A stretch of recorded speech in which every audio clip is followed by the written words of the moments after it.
relationship thing that is there in the other two books too.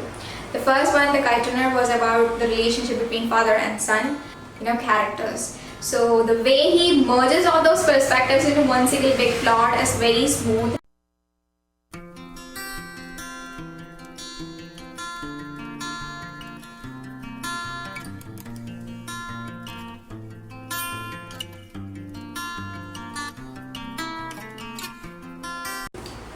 Sometimes it's only after you live, you recognize your life had a purpose, and likely when you never had in mind.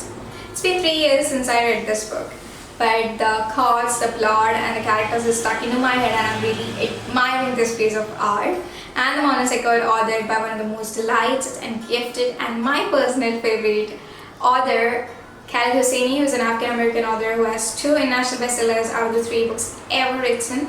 And about the plot, this also comes around the relationship thing that is there in the other 2 books too. The first one, The Kite was about the relationship between father and son. The second, A Thousand Splendid Suns, was about the relationship between mother and daughter. And this was about the relationship between siblings, not as ours, very much pure and emotional.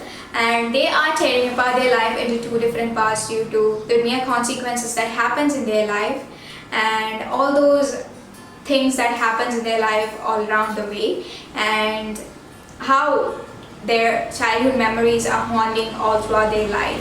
So that's all about the storyline. And as the other 2 books, this also was very much heart-touching and emotional, and I really felt this book had a soul in it. And there's 2 things I really loved about this book.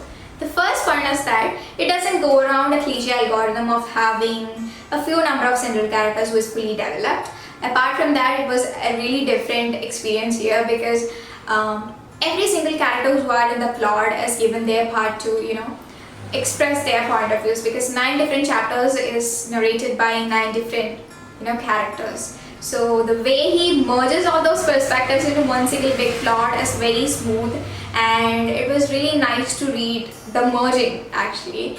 And the second thing was that it was more like a world trip, because apart from Afghanistan, we'll be also going to Paris and then to San Francisco and then to Greek island of so it was more like an exploration to cultures and countries. So that was really nice. And the 2 things I didn't like about this book, the first one is that around the first and second chapters it was a little bit perplexing, because we'll not be knowing who's going to narrate the chapter, because only the season and the year is given at the starting of the chapter, so we'll not be knowing who's going to narrate.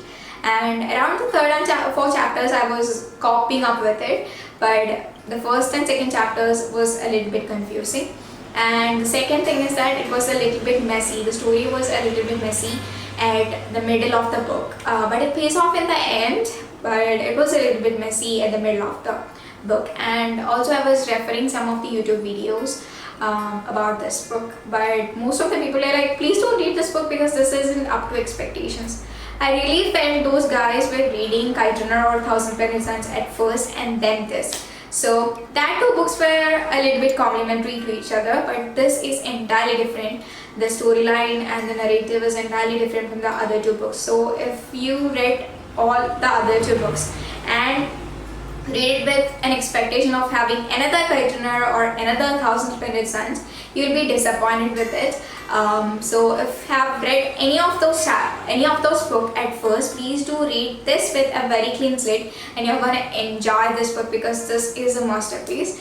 And all I want to say is that please do read it, and wish you a very happy reading. This is Shana, Abid, and thank you and have a very nice day.